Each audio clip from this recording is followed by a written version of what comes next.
नमस्कार, आप सभी का स्वागत है यूथ अध्ययन के चैनल में। एक बार फिर से मैं आप सभी के बीच अब जीके का पार्ट 16 लेके आ चुका हूँ। पार्ट 16 में मैंने इंपॉर्टेंट क्वेश्चन कवर किया है। पहला जो क्वेश्चन है, हड़प्पा में अन्न भंडार बने होते थे। देखिए, जो हड़प्पा में जो अन्न भंडार मिले थे यह किससे बने थे? तो ये केवल ईंटों से बने थे। अगर मैं बात करता हूँ हड़प्पा की जो खोज है ये दयाराम साहनी के द्वारा की गई थी। वर्तमान में जो ये हड़प्पा है ये कहाँ पर स्थित है? तो हड़प्पा जो है ये पाकिस्तान में स्थित है और रावी नदी के किनारे स्थित है। हड़प्पा से क्या मिला था? तो हड़प्पा से 6 अन्न भंडार मिले और धोती पहने हुए एक मूर्ति भी यहाँ पे मिली थी। धोती पहने हुए जो है मूर्ति के चित्र यहाँ पे मिले थे। कांसे का दर्पण यहाँ पे मिला था और बर्तन पे मछुआरों के चित्र भी हड़प्पा से ही मिले थे। अगर मैं बात करता हूँ कालीबंगा भी एक हड़प्पा सभ्यता का स्थल है। ये जो है राजस्थान में स्थित है और क्वेश्चन पेपर में ये भी पूछा गया है कि कालीबंगा का अर्थ क्या है? तो कालीबंगा का जो अर्थ है यह है काले रंग की चूड़ियाँ। अगर मैं बात करता हूँ मोहनजोदड़ो भी हड़प्पा सभ्यता का एक महत्वपूर्ण स्थल है। मोहनजोदड़ो की जो खोज है ये राखल दास बनर्जी के द्वारा की गई थी। मोहनजोदड़ो वर्तमान में पाकिस्तान में स्थित है और किस नदी के पास मोहनजोदड़ो स्थित है? तो ये सिंधु नदी के किनारे स्थित है। मोहनजोदड़ो से क्या क्या मिला था ये भी पेपर में पूछा जाता है। तो मोहनजोदड़ो से मिला था एक तो मृतकों का टीला, ये मोहनजोदड़ो से मिला था। विशाल स्नानागार मोहनजोदड़ो से मिले थे। कांसे की एक नंगन नृत्य की मूर्ति भी मोहनजोदड़ो से मिली थी। ये सारे के सारे क्वेश्चन बहुत इंपॉर्टेंट है। क्वेश्चन ये भी आता है कि हड़प्पा सभ्यता का या सिंधु घाटी सभ्यता का पतन का स्थल कौन सा था? तो भैया पतन का स्थल जो था ये था लोथल। लोथल कहाँ पड़ता है? तो गुजरात में पड़ता है लोथल, ये भी आपने याद रखना है। रोपड़ भी कई बार पेपर में पूछा जाता है। रोपड़ जो है ये पंजाब में स्थित है। बनावली हरियाणा में स्थित है। अगले क्वेश्चन की मैं बात करता हूँ, भारत आने वाले प्रथम यूरोपीय कौन थे? तो अगर मैं बात करता हूँ भारत आने वाले प्रथम यूरोपीय पुर्तगीज थे। पुर्तगाली सबसे पहले भारत आए थे और सबसे बाद भी जो है ये सबसे बाद में ये गोवा से गए थे। देखिए, अगर मैं बात करता हूँ पुर्तगालियों का जो लीडर था वास्को डी गामा जो है ये 1498 में भारत आया था। कहाँ पे आया था? क्वेश्चन ये भी बहुत बार पूछा जाता है। वास्को डी गामा जो है ये केरल के कालीकट के समुद्री तट पर जो है ये आया था और यहाँ पे जो केरल के राजा होते थे जैमुरिन, इनके द्वारा इनका स्वागत किया गया था। ये भी आपने याद रखना है। देखिए, पुर्तगालियों कि अगर मैं बात करता हूँ तो अकबर ने जो है हुगली में जो है वो इनको अनुमति दी थी कारखाना लगाने की। ये क्वेश्चन भी पेपर में पूछा जाता है, मोस्ट इंपॉर्टेंट है। और 1498 में जो है वो वास्को डी गामा भारत आया था और समुद्री मार्ग से भारत की खोज करने वाला पहला विदेशी यात्री था। अगले क्वेश्चन की मैं बात करता हूँ, विश्व प्रसिद्ध खजुराहो मूर्तियाँ अवस्थित है। अगर मैं बात करता हूँ विश्व प्रसिद्ध खजुराहो मूर्तियों की तो यह मध्य प्रदेश में स्थित है। देखिए दोस्तों, जो खजुराहो की जो मूर्तियाँ हैं, खजुराहो के जो मंदिर है ये चंदेल राजपूत शासक जो थे इनके द्वारा बनाए गए थे। अगर मैं बात करता हूँ खजुराहो की तो खजुराहो के जो मंदिर है या खजुराहो के जो स्मारक है ये कहाँ पर है? खजुराहो की जो मूर्तियाँ है ये मध्य प्रदेश में स्थित है। क्वेश्चन दोस्तों ये आता है कि इनको यूनेस्को में कब शामिल किया गया? तो इनको यूनेस्को में भी शामिल किया गया है। कब किया गया है भैया? 1986 में शामिल किया गया है। क्वेश्चन यही नहीं, क्वेश्चन इसके अलावा ये भी पूछा जाता है कि जो खजुराहो फेस्टिवल है ये कहाँ पे होता है? तो अगर खजुराहो के स्मारक मध्य प्रदेश में है तो खजुराहो का जो फेस्टिवल है वो भी कहाँ पे होता है? मध्य प्रदेश में होता है। तो खजुराहो से रिलेटेड अगर पेपर में क्वेश्चन आता है तो आप क्या करेंगे? मध्य प्रदेश लगाएंगे। अगर मैं बात करता हूँ उसी प्रकार जैसे खजुराहो के मंदिर तो मध्य प्रदेश में, हम्पी के स्मारक पेपर में बहुत बार पूछे जाते हैं। हम्पी के स्मारक दोस्तों कर्नाटक में है और हम्पी के स्मारक को भी 1986 में ही यूनेस्को में डाला गया था। इसके अलावा फतेहपुर सीकरी जो कि यूपी में है, इनको भी 1986 में ही यूनेस्को में डाला गया था। इसके अलावा जैसे कॉन्वेंट ऑफ गोवा के जो चर्च है इनको यूनेस्को में डाला था और किसके द्वारा डाला गया था? यूनेस्को में 1986 में इनको भी डाला गया था। क्वेश्चन ये भी आता है कि अजंता और एलोरा की गुफाएं जो महाराष्ट्र में स्थित है इनको यूनेस्को में कब डाला गया? तो इनको यूनेस्को में डाला गया 1983 में। अगर मैं बात करता हूँ यूनेस्को में टोटल साइट जो इंडिया में है वो 42 है। 41 नंबर की जो साइट बनी थी इसका नाम है शांति निकेतन, जहाँ पे रविंद्रनाथ टैगोर जी का निवास स्थान था और जो कि पश्चिम बंगाल में स्थित है। अगर मैं बात करता हूँ 42वीं साइट की तो ये होयसल मंदिर जो है ये कर्नाटक में स्थित है। ये भारत की 42वीं यूनेस्को साइट है। अगले क्वेश्चन की मैं बात करता हूँ। The national design institute is located at, राष्ट्रीय डिजाइन संस्थान कहाँ स्थित है? तो राष्ट्रीय डिजाइन संस्थान जो है ये भारत के अहमदाबाद में स्थित है। अहमदाबाद जो है ये गुजरात में पड़ता है और गुजरात की जो राजधानी है इसका नाम गांधीनगर है। लेकिन राजधानियाँ तो ऐसे क्वेश्चन तो अक्सर पूछे नहीं जाते क्योंकि ये बहुत आसान क्वेश्चन बन जाते हैं। अहमदाबाद की अगर मैं बात करता हूँ तो अहमदाबाद में जो है दुनिया का सबसे बड़ा क्रिकेट का स्टेडियम भी है जिसका नाम है नरेंद्र मोदी स्टेडियम।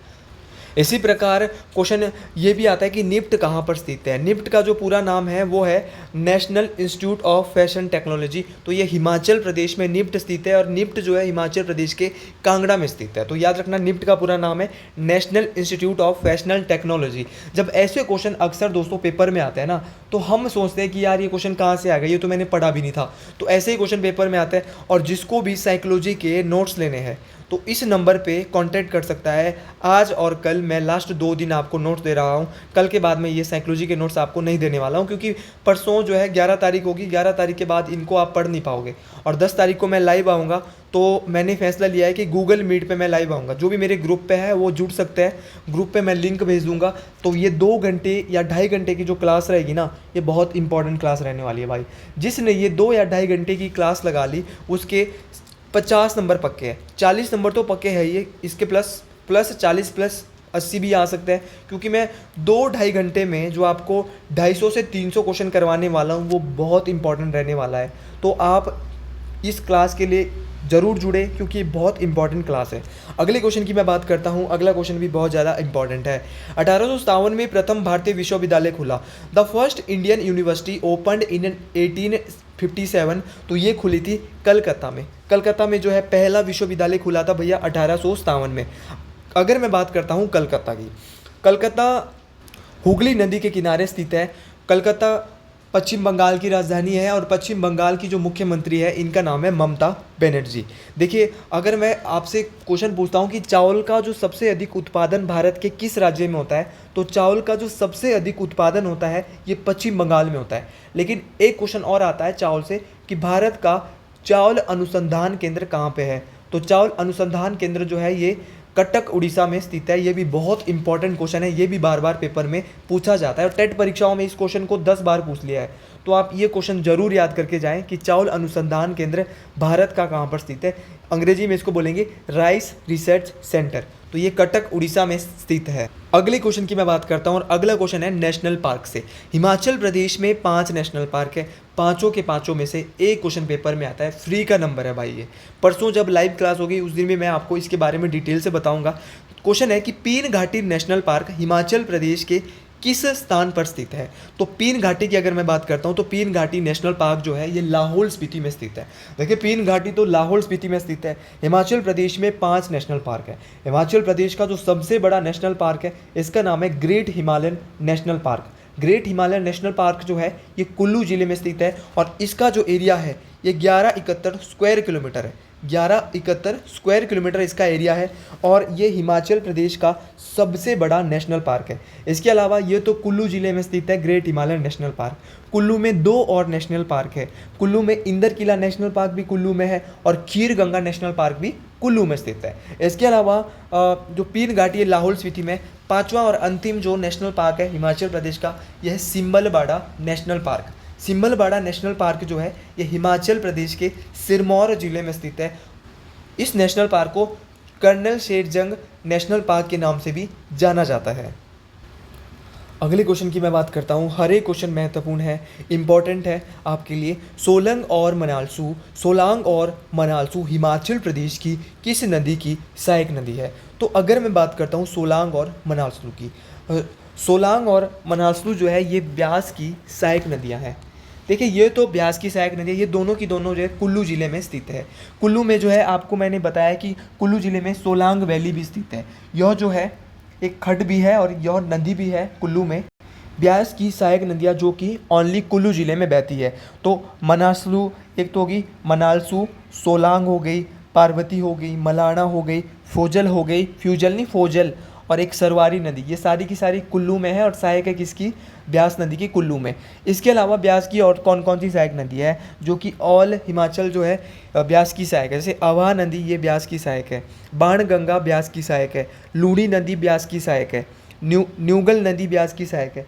चक्की नदी ब्यास की सहायक है, बनेड़ नदी ब्यास की सहायक है, सुकेती नदी ब्यास की सहायक है और मानुनी नदी भी ब्यास नदी की सहायक नदी है। तो ये सारी की सारी जो है ये ब्यास नदी की सहायक नदियाँ हैं, ये भी आपने याद रखनी है। क्वेश्चन कभी कभार पेपर में एग्जामिनर ये भी डाल देता है कि ब्यास नदी का वैदिक नाम क्या है। तो ब्यास नदी का जो वैदिक नाम है यह है अर्जकिया। क्या नाम है? अर्जकिया। ब्यास नदी कहाँ से आती है? तो ब्यास नदी ब्यास कुंड से निकलती है। अगर मैं बात करता हूँ सतलुज हिमाचल प्रदेश की सबसे लंबी नदी है, जिसकी जो लेंथ है ये 320 किलोमीटर है। अगले क्वेश्चन की बात करते हैं, इंपॉर्टेंट है अगला क्वेश्चन। हिमाचल प्रदेश के किस जिले में मुलांग घाटी स्थित है? अगर मैं बात करता हूँ मुलांग घाटी की, तो मुलंग घाटी जो है ये लाहौल स्पीति में स्थित है। लाहौल स्पीति में मुलंग घाटी स्थित है। लाहौल स्पीति में ही दो घाटियाँ और है, एक है चंद्रा घाटी और दूसरी है भागा घाटी। चंद्रा और भागा घाटी से दो नदियाँ भी आती है, चंद्रा नदी और भागा नदी। चंद्रा नदी और भागा नदी तांडी नामक स्थान में आपस में मिलती है और एक नदी बनाती है जिसका नाम है चंद्रा भागा, जो कि आगे जाकर जब चंबा में जाती है तो चिनाब नदी के नाम से कहलाती है। इसी तांडी नामक स्थान में द्रौपदी का अंतिम संस्कार भी हुआ था। ये भी मोस्ट इंपॉर्टेंट क्वेश्चन है। देखिए लाहौल स्पीति में एक तो है मुलंग वैली, इसके अलावा पट्टन वैली कहाँ पे है? तो चंद्रा वैली, भागा वैली और पत्तन वैली, ये तीनों की तीनों वैलियाँ जो है ये लाहौल स्पीति में स्थित है। इसके अलावा लिंगटी वैली बहुत इंपॉर्टेंट है, लिंगटी वैली भी लाहौल स्पीति में स्थित है, ये भी पेपर में पूछी जाती है। इसके अलावा यहाँ ऑप्शन में कुल्लू दिया है और मेरा जो काम है वो ऑप्शन को अच्छे से बताना। कुल्लू जो है वो कुल्लू जो वैली है, ये कुल्लू में जो घाटियाँ हैं वो सेंज वैली, सेंज घाटी, सोलांग घाटी, ये जो है ये कुल्लू में है। मंडी की बात करता हूँ तो मंडी में वलय वैली, और वलय वैली हिमाचल प्रदेश की सबसे ज़्यादा उपजाऊ, सबसे बड़ी उपजाऊ घाटी है वलय वैली। मंडी में ही इमला बिमला घाटी स्थित है। मंडी में ही गुम्मा और दरंग नमक की खाने भी स्थित है। और अगर मैं बात करता हूँ किन्नौर में है सांगला घाटी, जिसको बसपा घाटी के नाम से भी जाना जाता है। इसके अलावा पेजूर वैली भी कहाँ पे है? पेजूर वैली भी हमारी किन्नौर में स्थित है। यूला वैली भी किन्नौर में स्थित है। आज की वीडियो भी छोटी ही रहने वाली है, ज़्यादा बड़ी नहीं होगी, क्योंकि मैं अब छोटी छोटी वीडियो लाऊंगा और कल और परसों मैं मैराथन लाने वाला हूँ। आज जो है मैं अपने घर पर नहीं था, उस वजह से जो है मैं वीडियो नहीं डाल पाया था प्रॉपर आज की पूरे टाइम की।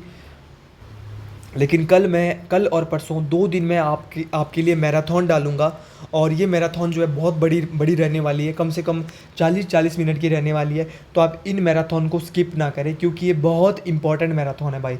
तो आप इन मैराथन को बिल्कुल लगातार देखें। मैं आपको विश्वास दिला रहा हूँ, आपके 50+ नंबर का आपको देखने को ज़रूर मिलेगा। टारगेट हमारा 80+ का है, लेकिन अगर पेपर जो है वो टफ आता है तो मैं 50+ तो मैं फिर भी आपको गारंटी दे रहा हूँ, क्योंकि हमने इतना जीके अपने पार्ट में पढ़ लिया है और इनको डिटेल से हमने दोस्तों पढ़ा है। तो अगले क्वेश्चन की बात करते हैं। प्रथम विधानसभा चुनाव हिमाचल प्रदेश में किस साल में हुआ था? तो प्रथम विधानसभा चुनाव जो है वो 1951-52 में हुआ था, लेकिन विधानसभा चुनाव की शुरुआत 51 में हो गई थी, तो हम यहाँ से 51 मानेंगे। बेशक 52 में जो है सीएम बने थे, पहले मुख्यमंत्री बने थे हिमाचल प्रदेश के वाईएस परमार। और जब पहली बार विधानसभा का चुनाव हुआ था तो विधानसभा की सीटें कितनी थी? 36 में से 24 जीती थी कांग्रेस पार्टी ने। और वाईएस परमार जी क्या बने थे? हिमाचल प्रदेश के प्रथम मुख्यमंत्री। वाईएस परमार जी हिमाचल प्रदेश के 4 बार मुख्यमंत्री रहे थे। हिमाचल प्रदेश की अगर मैं गठन की बात करता हूँ, वो 15 अप्रैल 1948 को हुआ था और इसीलिए 15 अप्रैल को हिमाचल प्रदेश दिवस भी मनाया जाता है, हिमाचल दिवस के रूप में भी मनाया जाता है। मोस्ट इंपॉर्टेंट क्वेश्चन है ये भी। देखिए अगर मैं बात करता हूँ यूटी कब बना था, तो यूटी बना था हिमाचल 1956 में, और 1971 में 25 जनवरी 1971 को भारत का 18वां राज्य बनकर हिमाचल को पूर्ण राज्य का दर्जा मिला था। अगले क्वेश्चन की मैं बात करता हूँ, लेकिन उससे पहले अभी हिमाचल प्रदेश में विधानसभा के उपचुनाव हुए थे। उपचुनाव भैया एक बार तो हुए थे लोकसभा चुनाव के साथ, कितने सीटों पे? 6, और 3 सीटों पे और हो रहे हैं। तो कितने सीटों पे टोटल जो उपचुनाव हुए थे? 9 सीटों पे। क्वेश्चन ये पेपर में आ सकता है कि अभी वर्तमान में विधानसभा में महिलाओं की संख्या अब कितनी हो गई है? पहले थी 1, अब जो है वो 2 हो गई है। क्वेश्चन ये आ सकता है कि लाहौल स्पीति से चुन के कौन आई है? तो लाहौल स्पीति से चुन के आई है अनुराधा राणा। इनका नाम भी आपने याद रखना है, ये भी मोस्ट इंपॉर्टेंट नाम है, दिख सकता है टेट परीक्षाओं में।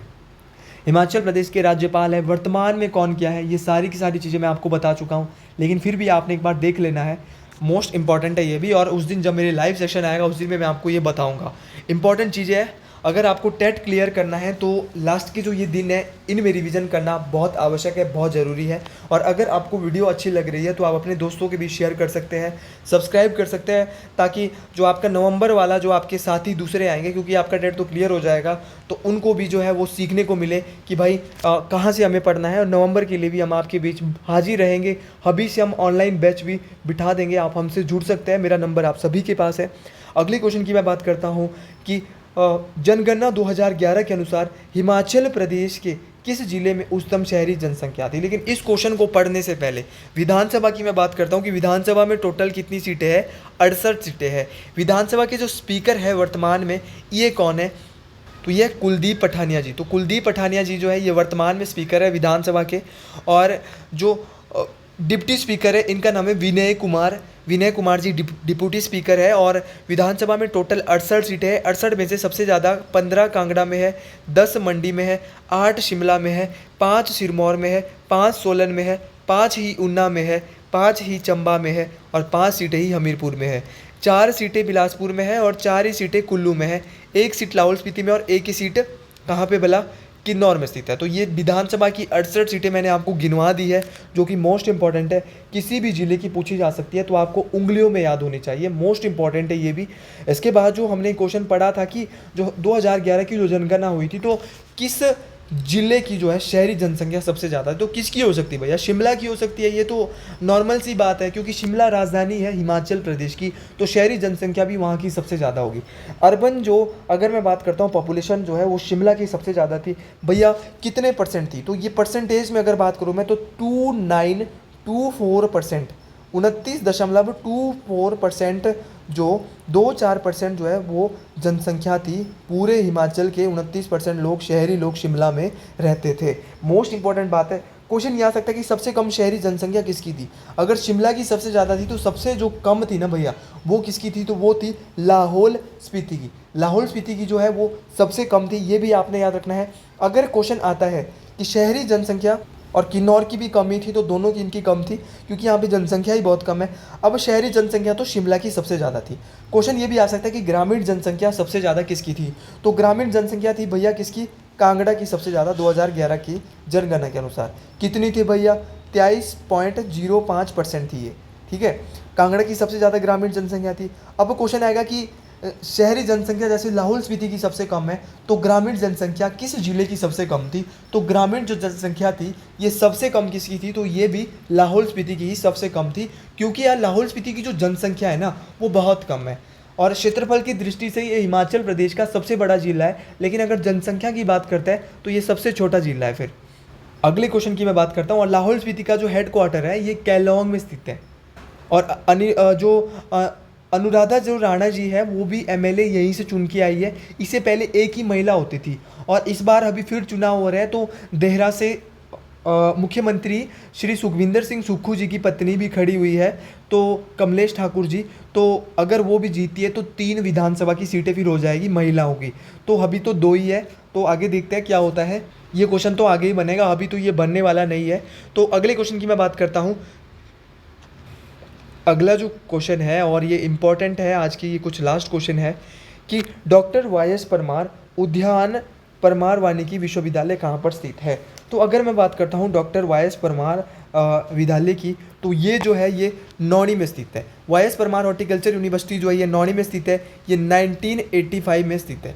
देखिए ये पेज मैं आपको पहले भी करा चुका हूँ, इसलिए मैं चाह रहा हूँ कि मैं इससे आगे चले जाऊँ भाई। पालमपुर में क्या है, पालमपुर में कृषि विश्वविद्यालय, इसकी स्थापना 1978 में हुई थी। और शिमला में आईजीएमसी है, वाकना घाट में जेपी यूनिवर्सिटी है। तो ये मैंने पूरे क्वेश्चन आपको कराए हैं। अब मैं थोड़ा सा एक इम्पॉर्टेंट क्वेश्चन, देखिए ऐसे क्वेश्चन मैं आपको परसों करवाने वाला हूँ, और कल से ऐसे ही क्वेश्चन आपको दिखने वाला है। ये जो पीपीटी मैंने बनाई है, ये जो क्वेश्चन पेपर मैंने इकट्ठे किए हैं ना, ये धमाका है। ये धमाका ऑफर कल के लिए मैंने लाया है। अंतर्राष्ट्रीय न्यायालय कहाँ स्थित है, सेम ऐसे क्वेश्चन मैं अब आपको करवाने वाला हूँ, क्योंकि लास्ट में भैया वही क्वेश्चन करवाए जाते हैं जो पेपर में आते हैं। और लास्ट में जो है मैंने, क्योंकि पहले तो आपने पढ़ लिया जो पढ़ लिया, लेकिन अब जो आपने पढ़ना है वो वही पढ़ना है जो पेपर में आएगा। इंपॉर्टेंट चीज़ें तो अब मैंने आपको पढ़ानी है दो दिन में, जो मैंने आपको 4 या 5 पार्ट करवाने हैं ना। जो 12 तारीख तक, 12 तारीख को जो एक ही वीडियो, 12 तारीख को सिर्फ एक ही वीडियो आएगी, वो 40 या 50 मिनट की वीडियो होगी, और 11 तारीख को 2 आएगी, 10 तारीख को मैं लाइव आऊँगा, उस दिन एक ही वीडियो आएगी। लेकिन आपने एक चीज़ याद रखनी, देखो मेरे को सबसे बड़ी बात है, मैं दिल से आपको पढ़ाता हूँ, आपका टेट क्वालिफाई होना चाहिए। मेरी कामयाबी यह है कि आपका टेट क्लियर होगा तो फ़ायदा मुझे होगा भाई। तो आप लोगों के लिए मैं दिल जान से काम करूंगा, जितना मुझसे होगा मैं अपना बेस्ट दूंगा आपके लिए। अगर आपको मेरी मेहनत पसंद आ रही है तो कमेंट बॉक्स पे आप दिल से मेरे लिए कुछ जो आपके जो भी शब्द निकल रहे हैं आप बोल सकते हैं। तो अंतर्राष्ट्रीय न्यायालय की अगर मैं बात करता हूं तो ये जो है ये नीदरलैंड के हैग में स्थित है। ये नीदरलैंड के हैग में स्थित है अंतर्राष्ट्रीय न्यायालय, बहुत बार पेपर में पूछा गया है। अंतर्राष्ट्रीय न्यायालय की अगर मैं बात करता हूं, इसकी जो स्थापना हुई थी ये 1945 में हुई थी, अंतर्राष्ट्रीय न्यायालय की स्थापना। और अगर मैं बात करता हूँ अंतर्राष्ट्रीय न्यायालय की, तो यहाँ पे भैया 15 जज स्थित है, 15 जज स्थित है। अंतर्राष्ट्रीय न्यायालय का जो कोरम है, कोरम क्या होता है, कोरम को बोलते हैं गणपूर्ति। जब तक 15 में से 9 जज नहीं आएंगे ना, तब तक जो है अंतर्राष्ट्रीय न्यायालय की कार्रवाई शुरू नहीं होगी। देखिए ये भी मोस्ट इंपॉर्टेंट क्वेश्चन बन जाता है। और अंतर्राष्ट्रीय न्यायालय में भारतीय मुख्य न्यायाधीश भी एक बार रहा है, इनका नाम क्या है, तो इनका नाम है डॉक्टर नगेंद्र सिंह। डॉक्टर नगेंद्र सिंह भारत के ऐसे व्यक्ति है जो अंतर्राष्ट्रीय न्यायालय में मुख्य न्यायाधीश रहे हैं। Very very most important question, और जहां मैंने वेरी वेरी बोल दिया, ये क्वेश्चन तो पेपर में आने वाला है। वर्तमान में मुख्य न्यायाधीश कौन है अंतर्राष्ट्रीय न्यायालय में जो भारत से है, तो इनका नाम है दलवीर भंडारी। ये भी very very most important question है, मोस्ट इंपॉर्टेंट है, याद रखना है। अगला क्वेश्चन है, किस गुप्त वंशीय राजा को नेपोलियन के नाम से जाना जाता था। तो नेपोलियन के जो नाम से जाना जाता था, ये गुप्त वंश कैसे कौन से राजा थे, तो इनका नाम था समुद्रगुप्त। समुद्रगुप्त गुप्त वंश के महानतम शासकों में से एक थे, और वीणा बजाते हुए सिक्कों के ऊपर इनके चित्र दिखाए गए हैं, किसके, समुद्रगुप्त के, और इनको भारत का नेपोलियन कहा जाता था। अशोक की मैं बात करता हूँ, अशोक ने कलिंग का युद्ध लड़ा था, 269 BC में इनका राज्याभिषेक हुआ था, 261 में कलिंग का युद्ध हुआ था, और 232 BC में इनकी मृत्यु हो गई थी। और ये मोस्ट इंपॉर्टेंट है, अशोक ने बौद्ध धर्म अपनाया था, बौद्ध धर्म के प्रचार के लिए श्रीलंका के लिए इन्होंने अपने पुत्र और पुत्री महेंद्र और संघमित्रा को भेजा था, और हिमालय की ओर मजिम को भेजा था। मोस्ट इंपॉर्टेंट आज का अंतिम क्वेश्चन और इम्पॉर्टेंट क्वेश्चन, आनंद मठ के लेखक कौन है। तो आनंद मठ के जो लेखक है इनका नाम है बंकिम चंद्र चटर्जी। बंकिम चंद्र चटर्जी ने लिखा था आनंद मठ, और आनंद मठ से ही लिया गया था वंदे मातरम। वंदे मातरम जो सबसे पहले गाया गया था, ये गाया गया था 1896 में। 1896 में सबसे पहले वंदे मातरम गाया गया था कांग्रेस के 12वें अधिवेशन में। और कांग्रेस का जो 12वां अधिवेशन हुआ था ये कोलकाता में हुआ था, यहाँ पे ही सबसे पहले वंदे मातरम गाया गया था। और वंदे मातरम की जो रचयिता है ये बंकिम चंद्र चटर्जी है। इन्होंने बंकिम चंद्र चटर्जी ने वंदे मातरम कहाँ से लिया है, आनंद मठ से लिया है। तो क्वेश्चन घुमा फिरा के कहीं से भी आएगा, आपने गलत नहीं करना है। क्वेश्चन ये भी आ सकता है कि राष्ट्रीय गान सर्वप्रथम कब गाया गया था। तो राष्ट्रीय गान सर्वप्रथम 1911 में गाया गया था। किसके द्वारा राष्ट्रीय गान लिखा गया था, तो ये लिखा गया था रविंद्रनाथ टैगोर जी के द्वारा। तो रविंद्रनाथ टैगोर जी के द्वारा राष्ट्रीय गान जो है लिखा गया था, और राष्ट्रीय गान भी कलकत्ता में कांग्रेस के 27वें अधिवेशन में जो है इसको गाया गया था। मोस्ट इंपॉर्टेंट है ये भी। और रविंद्रनाथ टैगोर को सबसे पहले गीतांजलि पुस्तक के लिए साहित्य के क्षेत्र में नोबेल पुरस्कार भी मिला था। एक क्वेश्चन और कर लेते हैं, और ये क्वेश्चन ना अगर पेपर में आ गया तो फ्री का नंबर है। फ्री का नंबर है भाई, हिमाचल प्रदेश की सबसे ऊंची चोटी कौन सी है। तो हिमाचल प्रदेश की सबसे ऊंची चोटी है शिला। शिला की जो हाइट है ये 7025 या 7026 कहीं कहीं पे दी है।